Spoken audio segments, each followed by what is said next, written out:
印度国防部不给印度空军面子，那么什么样的空军才算战略军种，而不是一个支持力量呢？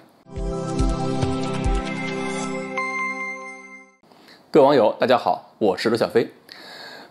印度电视台啊，还有这个德干纪事报报道一个消息，说印度国防部参谋长叫拉瓦特，7月2号的时候呢，把这个印度空军给贬了一顿，说这个印度空军呢是一个支持部队。印度空军总司令呢，这个巴达乌里亚有点急眼了，也难怪这位空军司令不高兴。参谋长大人的话呢，也是净说大实话，瞎说大实话不好，是不好听。他说，空军呢是为地面部队提供支持的，不要忘记，空军仍然是武装部队的一个支持部队，就像炮兵或者工程兵支持陆军作战部队一样。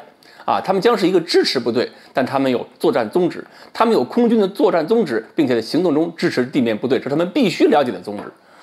好家伙，把一个军种跟一个兵种并列起来了，你们空军这个军种跟炮兵差不太多。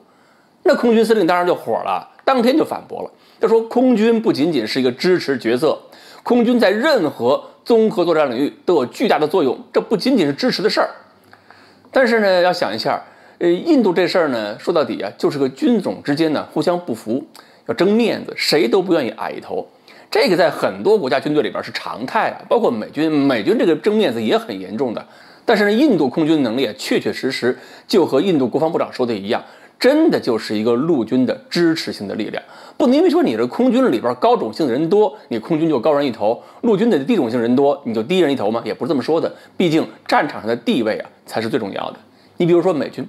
美军的海军就可以最牛，他可以看不起任何军种。为什么？因为美国的国家战略、国际地位，那是美国海军打出来的，别的军队是靠海军运过去的，海军贡献最大。你再看前苏联那边海军的地位反而就是5军中最低的了，因为海军没有好的出海口海军的力量是被人封锁在这个港口附近的行动很不方便。海军的任务呢受到很多限制，它的主要战略任务就是保护弹道导弹和潜艇，在少量海域呢就是跟踪监视北约的海军，随时准备拼命，或者呢就是在海边保护陆军的侧翼，组织一下登陆作战或者是抗登陆作战。它甚至都没有一个独立的战役权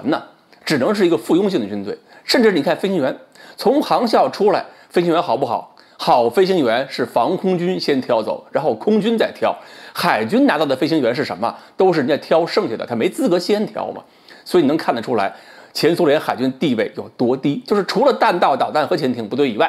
整个苏联海军都算不上一支战略性力量。其实我们看我们自己中国空军当年力量薄弱的时候，那也真的算不上一个战略性的力量。说是空军，其实干的很多活呢，不能算是空军的活了，应该是国土防空拦截性的这个工作为主，这在前苏联算是防空军的活但是说是空军该干的出去打人的事儿，就干得非常少了，少量有点这个轰炸机有点强武对攻击近距离支援呢也干这点事情，而且干的还不是特别的熟。